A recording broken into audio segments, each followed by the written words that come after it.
I understand that there was something called the Warren equation that was developed by somebody who actually was connected to Alcor a number of years back.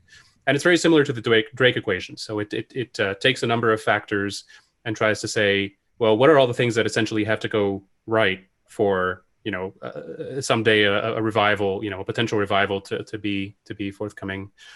And there's a number of different pieces to that equation. It has many different factors, but essentially, what is your estimate? What is your answer to the Warren equation? How likely do you think it is to happen? I have to kind of break that down a little bit because I think with the Warren equation, it has a couple of problems as it's usually presented. First of all, probabilities aren't necessarily independent. So multiplying one probability by another may give you a smaller answer than it should because they're not necessarily independent variables. So that's one thing to consider.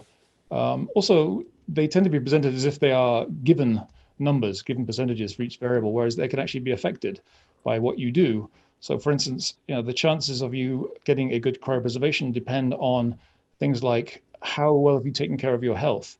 If you let yourself get obese and diabetic and die of a heart attack or a stroke, your chances are a lot worse than if you die of something like cancer or something that kills you more slowly, like aging, where we may have more of a warning to come to your rescue.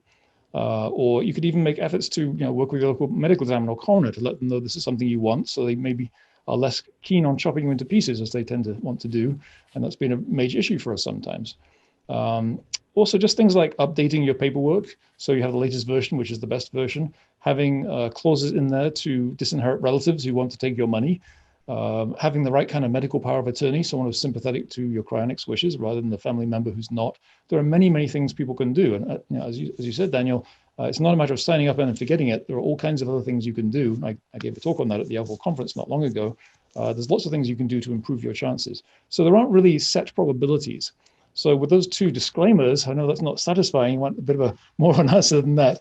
So to break it down, I think there's kind of the technical probability of it working, and then there's the more general probability based on organization, possibilities of failure, and so on. Technically, couldn't put a hard number to it, but I think there's a very good chance that cryonics will work. If your cryopreserved under good conditions, I think there's a well over 50% chance that it will work. I have made a really put a number. I think it's a high probability. It seems extremely unlikely to me that we will never develop the kinds of technologies we need to do cellular repair, that we'll never understand the aging process well enough to reverse it. That just seems very, very unlikely to me. I know that's different for most people, but I think that's highly likely to happen. So I can't prove it because I can't say exactly what technologies we'll need or how we build them, because that's why we don't have them today. Just like someone in 1900 who said, I think there's no reason why we couldn't land on the moon eventually. It just requires big enough rockets and good life support systems and the right kind of computational devices. Well, how are you going to do that exactly?